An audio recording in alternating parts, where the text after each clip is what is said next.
एक और अपडेट पहले आ गया वो दे देते हैं अपने दर्शकों को। कोर्ट की तरफ से कहा गया है कि एसआईटी समय समय पर हमें अपनी स्टेटस रिपोर्ट भी देगी और पहली स्टेटस रिपोर्ट अब से 9 दिनों बाद यानी कि 28 मई को दी जाएगी। यानी कि कोर्ट एक तरह से मॉनिटरिंग कर रही है रोमाना, ये भी बहुत बड़ी खबर है। वो इस वजह से कि एसआईटी अपना काम करेगी, लेकिन वो रिपोर्ट कहां देगी? सुप्रीम कोर्ट में आकर के। तो एक तरीके से रोमाना आसान शब्दों में अगर हम ये कहें कि सुप्रीम कोर्ट मॉनिटर्ड एसआईटी का गठन किया गया है तो कहना गलत नहीं होगा, क्योंकि सुप्रीम कोर्ट लगातार एसआईटी जो जांच करेगी उसकी निगरानी करते हुए जो जांच होगी उसकी रिपोर्ट भी देखेगी और पहली रिपोर्ट आएगी 28 मई को। यानी साफ तौर पर यहां पर विजय शाह के लिए अगर आप कहेंगे कि कोई राहत मिली है, क्योंकि वो भी अगर मगर करके जो शब्दों का इस्तेमाल कर रहे थे, तो हम भी कहेंगे कि अगर कोई राहत मिली है तो वो ये बस इतनी है कि फिलहाल अभी उनकी गिरफ्तारी नहीं होगी, लेकिन उनकी मुश्किलें कहीं से कम नहीं हो रही हैं, क्योंकि सुप्रीम कोर्ट आए थे ये कहते हुए कि उनके खिलाफ दर्ज एफआईआर को रद्द कर दिया जाए, लेकिन सुप्रीम कोर्ट ने तो उल्टा एसआईटी का गठन कर दिया है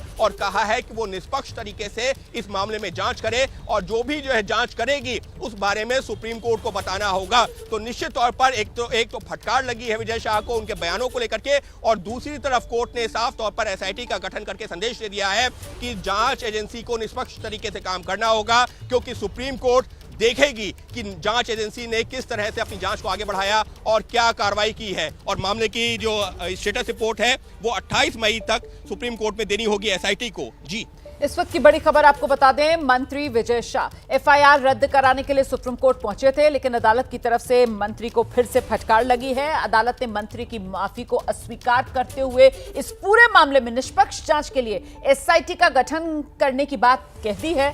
निर्देश अदालत की तरफ से दिए गए हैं कि एसआईटी का गठन हो। डीजीपी कल सुबह 10 बजे तक एसआईटी का गठन कर दें। एसआईटी में 3 आईपीएस अधिकारियों को शामिल किया जाए, तीनों मध्य प्रदेश के बाहर के होने चाहिए। एक महिला आईपीएस अधिकारी को भी इसमें जगह दी जानी चाहिए और साथ ही जो आईजी रैंक के अधिकारी हैं वो इस एसआईटी का नेतृत्व करें। ये एक खाका है जो सुप्रीम कोर्ट की तरफ से खींच दिया गया है। इस सब के बीच मंत्री विजय शाह के लिए राहत सिर्फ इतनी भर है कि फिलहाल मंत्री की गिरफ्तारी पर रोक अदालत की तरफ से लगाई गई है। इस मामले में एसआईटी का गठन कल सुबह 10 बजे तक कर देना है, ये आदेश डीजीपी को सुप्रीम कोर्ट की तरफ से दिए गए हैं। और फिर 9 दिन बाद अब से 28 मई को एक बार फिर यह मामला सुनवाई के लिए आएगा अंकित गुप्ता, जब एसआईटी की तरफ से इस मामले में जांच की स्टेटस रिपोर्ट सुप्रीम कोर्ट के सामने रखी जाएगी और गिरफ्तारी पर रोक भी क्या माना जाए वही 28 मई तक के लिए है। फिलहाल इसको लेकर कुछ जानकारी सामने आ रही है अब तक अंकित?